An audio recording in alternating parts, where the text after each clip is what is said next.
আমার এই মনেরও সেই কামনা সোনার মদিনায়, আমার এই মনেরও সেই কামনা সোনার মদিনা। মনের মাঝে আছো তুমি, মনের মাঝে আছো তুমি, কেন বোঝো না? আমার এই মনেরও সেই কামনা সোনার মদিনায়, আমার এই মনেরও সেই কামনা সোনার মদিনা। সবুজ গম্বুজের নিচে একটু দাঁড়াবো, আমার প্রিয় নবীজিকে সালাম জানাবো। সবুজ গম্বুজের নিচে একটু দাঁড়াবো, আমার প্রিয় নবীজিকে সালাম জানাবো। যার প্রেমে পাগল হয়ে, যার প্রেমে পাগল হয়ে হলাম দিওয়ানা, আমার এই মনেরও সেই কামনা সোনার মদিনায়, আমার এই মনেরও সেই কামনা সোনার মদিনা। মনের মাঝে আছো তুমি, মনের মাঝে আছো তুমি, কেন বোঝো না? আমার এই মনেরও সেই কামনা সোনার মদিনা। জান্নাতুল বাকিতে একটু দাঁড়াবো, প্রাণের প্রিয় সাহাবীদের আমি দেখিব। জান্নাতুল বাকিতে একটু দাঁড়াবো, প্রাণের প্রিয় সাহাবীদের আমি দেখিব। যাদের কথা পড়লে মনে, যাদের কথা পড়লে মনে কান্না থামে না, আমার এই মনেরও সেই কামনা সোনার মদিনায়, আমার এই মনেরও সেই কামনা সোনার মদিনা। মনের মাঝে আছো তুমি, মনের মাঝে আছো তুমি, কেন বোঝো না? আমার এই মনেরও সেই কামনা সোনার মদিনা। জন্মভূমিতে মন আর যে টেকে না, পাখি হলে উড়ে যেতাম সোনার মদিনা। জন্মভূমিতে মন আর যে টিকে না, পাখি হলে উড়ে যেতাম সোনার মদিনা। এই বাসনা কবুল করো, এই বাসনা কবুল করো ওগে রব্বানা, আমার এই মনেরও সেই কামনা সোনার মদিনা। আমার ভাই জানেরা, এ নবী পাকের উম্মত উম্মতিরা, এ নবী দেবানারা, বিশ্ব নবী রাসূলুল্লাহ সাল্লাল্লাহু আলাইহি ওয়াসাল্লাম সাহাবাকে বলেছিল, ও বাবা সাহাবা, যে সম্পদ নামাজ থেকে দূরে সরিয়ে দেয়, যে সম্পদ পিতামাতার মহব্বত থেকে দূরে সরিয়ে দেয়, শরিয়াত থেকে দূরে সরিয়ে দেয়, ওই সম্পদ আমি রাসূলুল্লাহ চাই না। এ যুবকেরা, এ নবী পাকের উম্মত উম্মতিরা, ওই সময় সাহাবা বলেছিল, ইয়া রাসূলুল্লাহ, হাবিবাল্লাহ, না না না, মদিনার জমিনে অনেক মানুষ আছে, গরিব মানুষ, খেতে পায় না, খাওয়া হয় না, অসহায় মানুষরা ঠিকঠাক ভাবে চলাফেরা করতে পারে না, ঠিকঠাক ভাবে অন্ন জোগাড় করতে পারে না। ইয়া রাসূলুল্লাহ, হাবিবাল্লাহ, আমি সাহাবার জন্য যদি আপনি ধনী হওয়ার দোয়া করে দেন, আল্লাহ যদি আমাকে ধনী বানিয়ে দেন, আমি মদিনার জমিনে এই সকল অসহায় মানুষদেরকে পরিষেবা দিয়ে যাব। আল্লাহ যদি ধনী বানায়, একটা গরিব কিন্তু ক্ষুধার্ত থাকবে না। চিন্তাটা কিন্তু খুব ভালো, এই শুনছেন, এই চিন্তাটা খুব ভালো। আমি রাকিবুল আজিজ 1000 যদি ইনকাম করি, সেটাকে 3 ভাগ করলাম, 1 ভাগ নিজের জন্য, 1 ভাগ গরিব মিসকিনের জন্য, আর 1 ভাগ একটা জায়গায় রাখলাম। এ চিন্তা ভাবনা খুব ভালো। কিন্তু আমার বাবাজিরা, সাহাবা যে রাসূলুল্লাহকে এই কথা বলেছেন, আল্লাহ রাসূল খুব খুশি হলেন যে আমি যদি ধনী হওয়ার জন্য দোয়া করি, সাহাবা যদি ধনী হয়ে যায়, তাই নিশ্চয়ই গরিবদের পাশে এসে থাকবে, খিদমত করবে। আর যে সাহাবা আমার পিছনে 5 ওয়াক্ত নামাজ আদায় করে, জুম্মার নামাজ পড়ে, এই শুনছেন, আল্লাহ রাসূল সাল্লাল্লাহু আলাইহি ওয়াসাল্লাম সাহাবার কথা শুনে আল্লাহ রাসূল দুহাত তুলে দিলেন, আল্লাহর কাছে দুহাত তুলে বললেন, ওগো রব্বুল আলামিন আল্লাহ পাক, আমি আকায়ে মাওলা বিশ্ব নবী রাসূলুল্লাহ সাল্লাল্লাহু আলাইহি ওয়াসাল্লাম আমার সাহাবার জন্য আপনার কাছে দোয়া চাই। ওগো রব্বুল আলামিন আল্লাহ, আমার সাহাবাকে আপনি ধনীর খাতায় নাম লিখিয়ে দেন। শুনছেন, সাহাবা ধনী হয়ে গেল, কিন্তু ধনী হওয়ার আগে সাহাবার মসজিদে নববীর পাশে একটা ছোট্ট খামার ছিল। কিসের খামার? দুম্বার খামার। দুম্বা উটের ব্যবসা, ছোট্ট একটা দুটো। কিন্তু আল্লাহর রাসূল দোয়া করার পরে যখন সাহাবা প্রচুর পরিমাণে সম্পদের মালিক হলেন, তখন ওই খামারটা ছোট বলে ওখান থেকে জায়গা দেখতে দেখতে দেখতে মসজিদে নববী থেকে অনেকটা দূরে একটা জায়গায় বিশাল বড় একটা খামার তৈরি করলেন। তো মসজিদে নববী, এখানে হঠাৎ যদি এখন আজান হয়, এখান থেকে মসজিদে ঢুকতে কতক্ষণ সময় লাগে? আর এখন আমি আছি সেই সরবেরিয়ায়, আর ফজরের আজান হচ্ছে, ওখান থেকে আসবো কখন আর নামাজ পড়বো? মাগরিবের নামাজ মসজিদে আদায় করবো, আমি আছি সরবেরিয়ায়। তা মাগরিবের আজান দেওয়ার সাথে সাথে তো ইকামত দেওয়া শুরু হয়। এই কথা বলে আল্লাহ রাসূল কি বলেছে? যে সম্পদ নামাজ থেকে দূরে সরিয়ে নিয়ে যাবে। ভালো করে বোঝেন ভাই, যে সম্পদ শরিয়াত থেকে দূরে সরিয়ে নিয়ে যাবে সেই সম্পদ আমি রাসূলুল্লাহ চাই না।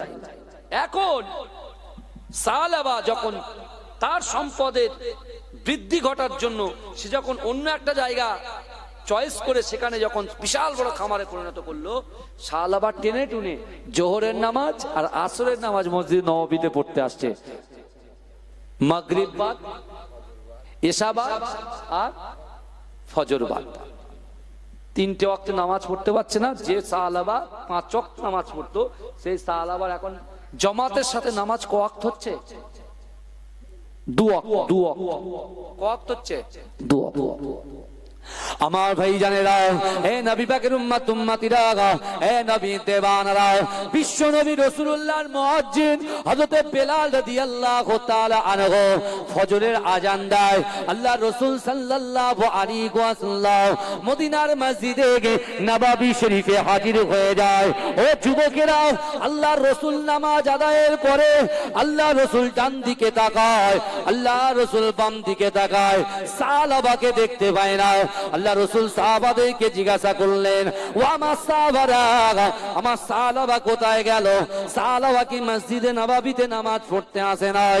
ওই সময় সাহাবারা বললেন, ইয়া রাসূলুল্লাহ, হাবিবাল্লাহ, বিগত কয়েকদিন হয়ে গেছে সাহাবা মসজিদে নববী শরীফে 2 ওয়াক্তের নামাজ পড়তে আসতো, কিন্তু এখন দেখতে পাচ্ছি 5 ওয়াক্ত নামাজে তাকে পাওয়া যায় না।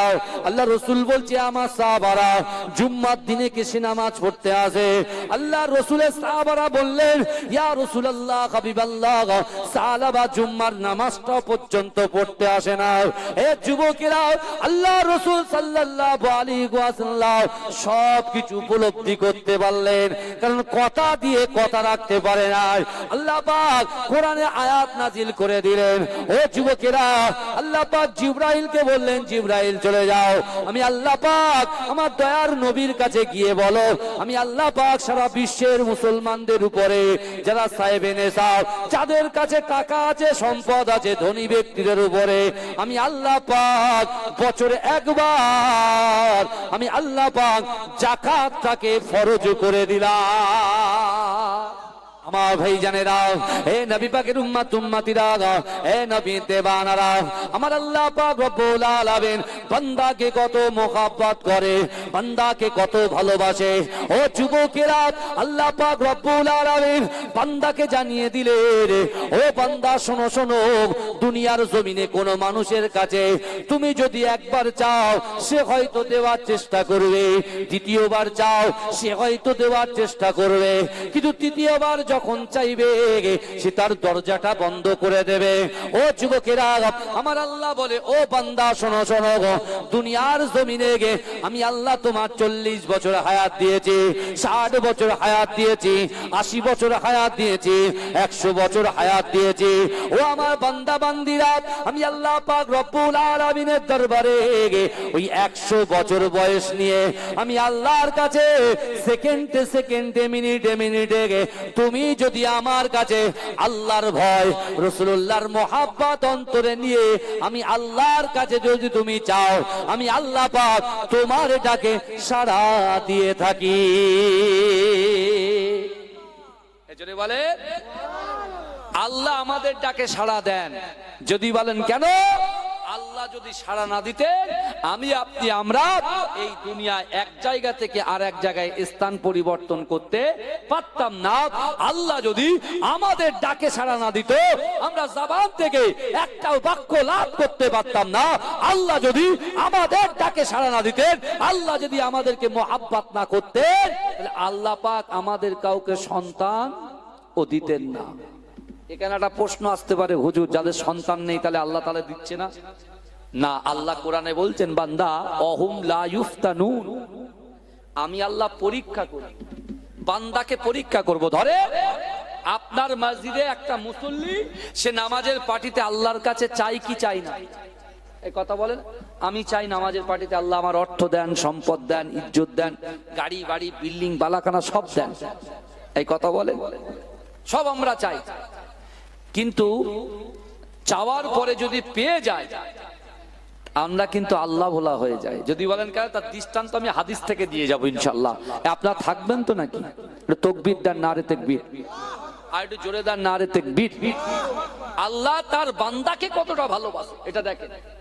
আমরা নিজের সন্তানকে ভালোবাসি, স্ত্রীকে ভালোবাসি, মা বাপকে ভালোবাসি। দুনিয়ার ভালোবাসা এটা, আখিরাতের ভালোবাসা নয়। এটা দুনিয়াবি ক্ষেত্রে, দুনিয়ায় সবকিছু চলাচল করার জন্য। এখন আপনি বললেন, হুজুর আপনি তো বলছেন তা দুনিয়ায় চলতে গেলে অর্থের প্রয়োজন আছে, তো সংসার চালাবো কি করে? সংসার চালাবো কি করে? একজন আল্লাহর ওলি তিনি লিখছেন যে আমাদের অর্থ সম্পত্তি ব্যবসা বাণিজ্য যা কিছু আছে এগুলো হচ্ছে পানির মতো। এই কথা বলেন কিসের মতো? জোরে বলেন কিসের মতো? পানির মতো। আর আমরা আছি, আমরা হচ্ছি নৌকার মতো বা জাহাজের মতো। বাবাজি আপনারা বলেন তো, পানি ছাড়া নৌকা চলতে পারে? আপনার নদীর ধারেই তো থাকেন, ধরতে গেলে পানি ছাড়া জাহাজ চলতে পারে? জাহাজ চলতে গেলে সামনে পানি থাকতে হবে, পিছনে পানি থাকতে হবে, ডান দিকে বাদিকে পানি থাকতে হবে, কি হবে না? কথা বলেন। কিন্তু আমার বাবাজিরা একটু ভালো করে বোঝার চেষ্টা করেন, তাহলে সামনে পানি, পিছনে পানি, ডান দিক বাদিকে পানি, জাহাজ চলবে। কিন্তু ভাইজান জাহাজ, পানি যদি জাহাজের উপরে ছাপিয়ে যায়, জাহাজ ছিদ্র যদি পানিটা যদি ভিতরে ঢুকতে থাকে, তাহলে জাহাজ কি হবে বলেন? ডুবে যাবে। তা আমাদের মোহ এত, অর্থ সম্পদের মোহ এত, আমরা অর্থ সম্পদে ক্রয় করতে করতে করতে করতে ইনকাম করতে করতে আমরা শরিয়াত থেকে দূরে সরে গেছি, নামাজ থেকে দূরে সরে গেছি, ব্যবসা বাণিজ্য সব চলছে, শরিয়াতটা আমাদের ঠিকঠাক ভাবে যেভাবে চলার দরকার ছিল শরিয়াত অনুযায়ী আমরা চলতে পারছি না। আমার ভাইজানেরা, এ নবী পাকের উম্মত উম্মতিরা, এ নবী দেবানারা, বিশ্ব নবী রাসূলুল্লাহ সাল্লাল্লাহু আলাইহি ওয়াসাল্লাম সাহাবাদেরকে বুঝিয়ে দিচ্ছেন, ও আমার সাহাবারা, আল্লাহ তার বান্দাকে কত ভালোবাসে, আল্লাহ তার বান্দিকে কত ভালোবাসে। এ যুবকেরা, ধরেন আপনার বাড়িতে 1.5 বছরের একটা বাচ্চা আছে, সবেমাত্র হামাগুড়ি দিতে শিখেছে। না না না, আপনার বাড়ির উঠানের সামনে বিশাল বড় একটা পুকুর আছে। সকালবেলা আপনি যখন কাজে যান, সকালবেলা আপনি যখন ব্যবসায় যান, সকালবেলা আপনি যখন খেতে কার্য করতে যান, ও যুবকেরা, ওই বাচ্চাটা যখন হামাগুড়ি দেয়, আপনি মা হিসাবে, আপনি ভাই হিসাবে, বোন হিসাবে ওই বাচ্চাটার দিকে তাকিয়ে থাকেন। আমরা জিজ্ঞাসা করি আপনি কেন তাকিয়ে থাকেন? বলছেন না না না, আমার সোনা মানিককে আমি ভালোবাসি, সোনা মানিককে আমি মহাব্বত করি, তাই তো তার দিকে তাকিয়ে আছি। কারণ হলো সে অবুঝ, বোঝে না, জানে না, 1.5 বছর বাচ্চা সবে মাত্র হামাগুড়ি দিতে শিখেছে। এইভাবে যদি সে এমন করে হামাগুড়ি দিতে দিতে ওই পুকুরের পাড়ে চলে যায়, তার জীবনটা হানি হতে পারে, ইন্তেকাল হয়ে যেতে পারে। না না না, আমি আমার সোনা মানিককে বড় পছন্দ করি। এ যুবকেরা, এ নবী পাকের উম্মত উম্মতিরা, আমার আল্লাহ পাক রব্বুল আলামিন বান্দাকে জানিয়ে দিলেন, ও বান্দা, আমি আল্লাহ পাক রব্বুল আলামিন তোমাদেরকে এত মহব্বত করি, তোমাদেরকে এত ভালোবাসি। ও বান্দা, আমি আল্লাহ পাক জানিয়ে দিলাম, ফাইনামা তুআল্লু ফাসাম্মা ওয়াজহুল্লাহ। আমার আল্লাহ বলে, বান্দা, তোমরা যখন ডান দিকে তাকাও, ওই ডান দিকে আমি আল্লাহ আছি। তোমরা যখন বাম দিকে তাকাও, ওই বাম দিকে আমি আল্লাহ আছি। তোমরা যখন সামনে তাকাও, সামনেও আমি আল্লাহ আছি।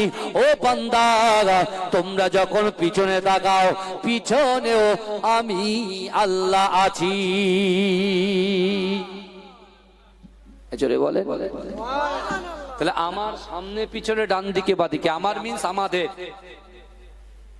সামনে পিছনে ডান দিকে বাদিকে আমাদের সাথে কে আছে? আল্লাহ আছে। তাহলে এই মসজিদে, এই গ্রামের যুবকরা যারা নামাজ পড়ে, নামাজের পার্টিতে যেটা চাই সেটা আল্লাহ শোনেন কি শোনেন না? ভালো করে বুঝবেন। আল্লাহ পাক কোরআন পাকের মধ্যে বলছেন যে বান্দা আমার কাছে চেয়েছে, আমি আল্লাহ বান্দার ডাকে সাড়া দিয়েছি। বান্দা সেই সকল কাজগুলো পাওয়ার পরে, বান্দা ধনী হওয়ার পরে, বান্দা যখন আমার কাছে দেওয়া যে কথাবার্তাগুলো যখন ভুলে যায়, আমি আল্লাহ পাক তার প্রতি লানত ঘোষণা করি। এই শুনছেন আমার ভাই জানেরা, এ নবী পাকের উম্মত উম্মতিরা, ও আমার আম্মা জানো বোনেরা, না না না, আপনার পীরের আওলাদ বলে দিয়ে গেলাম। বিশ্ব নবী রাসূলুল্লাহ সাল্লাল্লাহু আলাইহি ওয়াসাল্লাম মসজিদে নববী শরীফে সাহাবাদেরকে নিয়ে আলাপ আলোচনা করেন। ও যুবকেরা, আল্লাহ রাসূল সাহাবাদেরকে বললেন, ও আমার সাহাবারা, কাল কিয়ামতের মাঠেতে, কাল হাসরের মাঠেতে আমার আল্লাহ পাক রব্বুল আলামিন দরবারে আল্লাহ পাকের আরশে আজিমের সামনে সকল নবী পয়গম্বরেরা যে যার মতো মেম্বারে বসে যাবে। ও যুবকেরা, ও নবী পাকের উম্মত উম্মতিরা, সকল নবী পয়গম্বরদের আল্লাহ পাক একটা করে মেম্বার করে দেবে। আল্লাহ পাকের আরশে আজিমের ডান দিকে সব থেকে উচ্চ, সব থেকে সুন্দর মেম্বারটা আমার আপনার নবী দয়ান নবী মুহাম্মদ মুস্তাফার হবে। আল্লাহ পাকের আরশে আজিমের বাম দিকে নবী ইব্রাহিম আলাইহিস সালাতু ওয়াস সালাম বসে থাকবে। নবী ইব্রাহিম আলাইহিস সালাতু ওয়াস সালাম আল্লাহকে জিজ্ঞাসা করবে, ওগো রব্বুল আলামিন আল্লাহ পাক, আপনার ডান দিকে যে মেম্বারটা আছে, ওই মেম্বারটা কেন খালি পড়ে আছে? ও যুবকেরা, ও নবী পাকের উম্মত উম্মতিরা, ওই সময় আমার আল্লাহ বলবে, ও আমার পয়গম্বরেরা, তোমরা তো তোমাদের উম্মতের কথা চিন্তা করলে না, তোমরা তোমাদের পড়োশির কথা চিন্তা করলে না, নিজের কথা চিন্তা করে যে যার মতো মেম্বারে বসে গেলে। কিন্তু আমার ডান দিকে যে মেম্বারটা আছে, ওই মেম্বারওয়ালা আমার হাবিবুল্লাহ, আমার দোস্ত, আমার আকায়ে মাওলা, আমি আল্লাহর কাছে ওয়াদাবদ্ধ হয়েছে, ওগো রব্বুল আলামিন আল্লাহ পাক, যতক্ষণ পর্যন্ত আপনি আমার গুনাহগার উম্মত উম্মতিদের জীবনের গুনাহ খাতাগুলোকে মাফ না করে দয়ার জান্নাতে প্রবেশ না করাবেন, ততক্ষণ পর্যন্ত আমি রাসূলুল্লাহ ওই মেম্বারে বসবো না। জোরে বলেন না, জোরে হবে না সুবহানাল্লাহ। কত ভালোবাসে রাসূলুল্লাহ। আর আজকের দীর্ঘ 1 বছর পরে আপনাদের, এটা কি পিড়িয়াখালী, পিড়িখালী, আচ্ছা পিড়িখালী, সোনাখালী, সোনাখালী তো ওইদিকে, হ্যাঁ উত্তর সোনাখালী, এই গ্রামে জলসা করছে রাসূলুল্লাহর মহাব্বতে। বছরে একটা দিন 6টা ঘন্টা, একটু বুঝতে পারলাম না, 6টা ঘন্টা এক একটা বক্তা সাহেব আসবেন, 2 ঘন্টা করে আলোচনা করবেন, ভালো করে বোঝেন। দীর্ঘ 1টা মাস রোজা রাখার পরে 1টা ঘন্টার জন্য, 6টা ঘন্টার জন্য একটু সময় দিতে পারলেন না? এই দেখেন, বাংলার জমিন থেকে হাজী সাহেবরা হজ করতে যায় কি যায় না? এই কথা বলে। তা বাংলার জমিন থেকে হাজী সাহেবকে আল্লাহ আরাফাতের ময়দানে অবস্থান কেন করা? নিজের ছেলে বউ আত্মীয় পরিজন ছেড়ে দিয়ে আল্লাহ আরাফাতের ময়দানে অবস্থান করা। শুধু তো ভারতবর্ষের জমিনে বাংলার জমিন থেকে নয়, অল ওভার ওয়ার্ল্ডে যত কান্ট্রি আছে, যে কান্ট্রিতে মুসলমান আছে, আল্লাহ জীবনে একবার হজ ফরজ করেছেন, যাদের উপর আল্লাহ হজে কবুল করেছেন তাদেরকে আল্লাহ আরাফাতের ময়দানে অবস্থান করেন, টেনে নিয়ে যান বাংলার জমিন থেকে, অন্য অন্য ডিস্ট্রিক্ট থেকে টেনে নিয়ে যান। এই কারণে আল্লাহ তার বান্দাকে ক্ষমা করে দেবেন। তাই জোরে বলেন। আমাদেরকেও আল্লাহ আজকে নির্বাচন করেছেন, আমরা কেউ নিজের ইচ্ছা আসেনি, কিন্তু আল্লাহ আমাদেরকে নিয়ে এসছেন, কেউ কাউকে খবর দেয়নি। হ্যাঁ, বুঝতে পারছেন? আল্লাহ কবুল করেছেন, ভালোবেসেছেন, এই জান্নাতে আপনাকে বসিয়ে রেখেছেন, মানে আল্লাহ আপনাকে ভালোবাসেন, মহব্বত করেন, আপনি যা চাইবেন আল্লাহ দিতে প্রস্তুত। আল্লাহ আপনার গুনাহ ক্ষমা করার জন্যই বসিয়ে রেখেছেন। এজরে বলেন। কিন্তু আমরা তো নিতে পারি না, আমরা নিতে পারি না, আমরা খুব চালাকি করি। বলে চালাক হওয়া ভালো, অতি চালাকি করাটা খারাপ।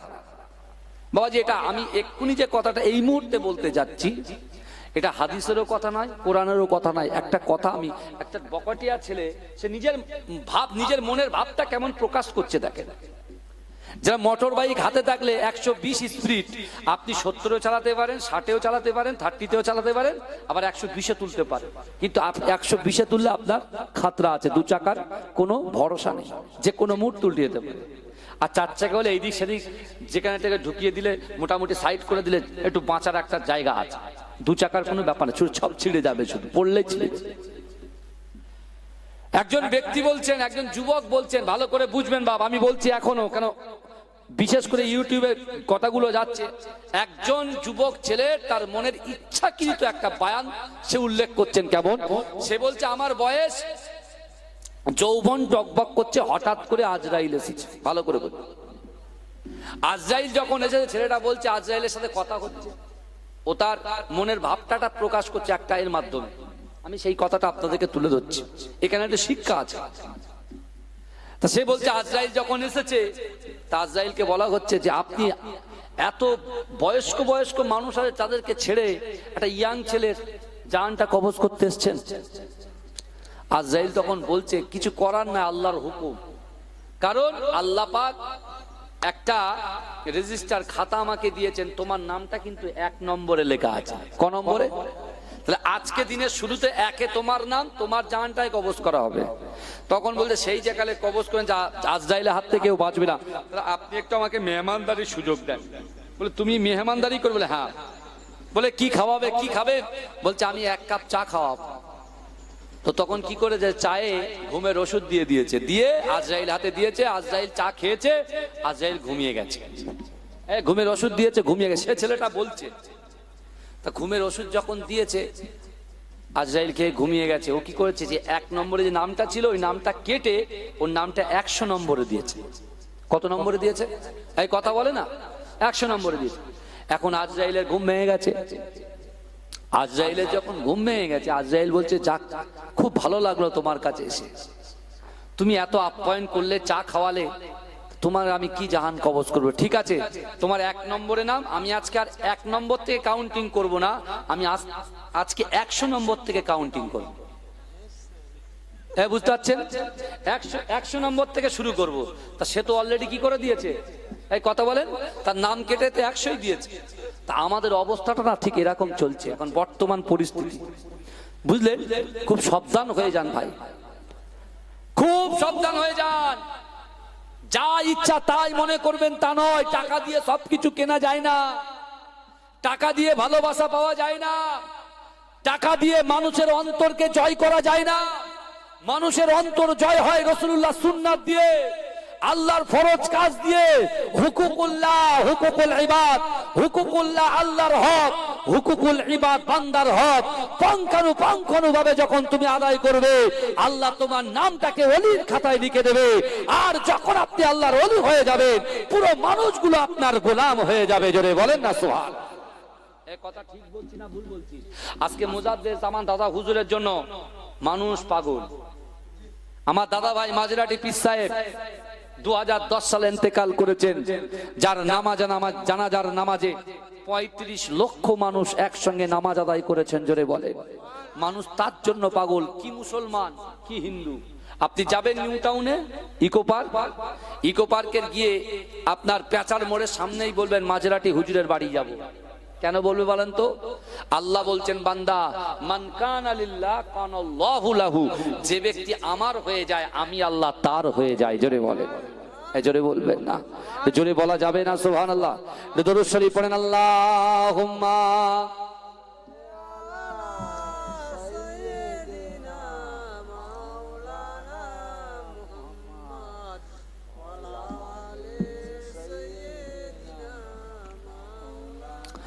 কারা কারা রাসূলুল্লাহকে ভালোবাসেন একটু হাত তোলেন তো। তাকবীর দেন না, আরে তাকবীর। ভাইজান একটা কথা বলি, আমি আপনাদেরকে খুশি করতে আসিনি আর আপনারা আমাকে খুশি করতে আসেননি। বক্তা এবং শ্রোতা উভয় কিন্তু আল্লাহকে খুশি করতে এসেছে। জোরে বলেন। আর আল্লাহ বলছে বান্দা নাহনু আকরাবু ইলাইহি মিন হাবলিল ওয়ারিদ, আল্লাহ বলছে ও বান্দা তোমার ঘাড়ের শিরা উপশিরার থেকে অতি নিকটবর্তী আমি আল্লাহ তোমাদের সাথে থাকি। জোরে বলেন।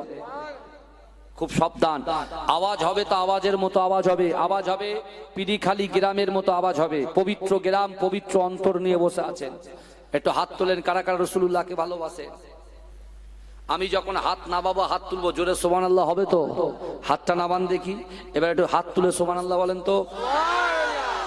এই আজকে যে হাজী সাহেবের বাড়িতে, হাজী সাহেবের বাড়ি গেলাম, হাজী সাহেবের নামটা আমি বলছি, ওই আপনার জব্বার আলী মোল্লা হাজি, আপনার এই কুমড়োখালী।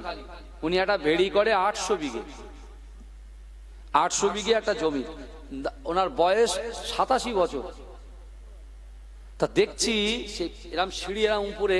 তা আমার ভাই বলছে, আমার ভাই, আমার সেজু ভাইজান এসছেন আমার সঙ্গে, ভাই বলছে রাকিবুল তুমি জলসা করছিলে, তা আমার এখানে খাওয়ার টাওয়ার গুলো এ লোক ম্যাক্সিমাম 15 থেকে 16 বার শুধু সিঁড়ি বয়ে বয়ে উপরে উঠছে আর নিচে নামছে।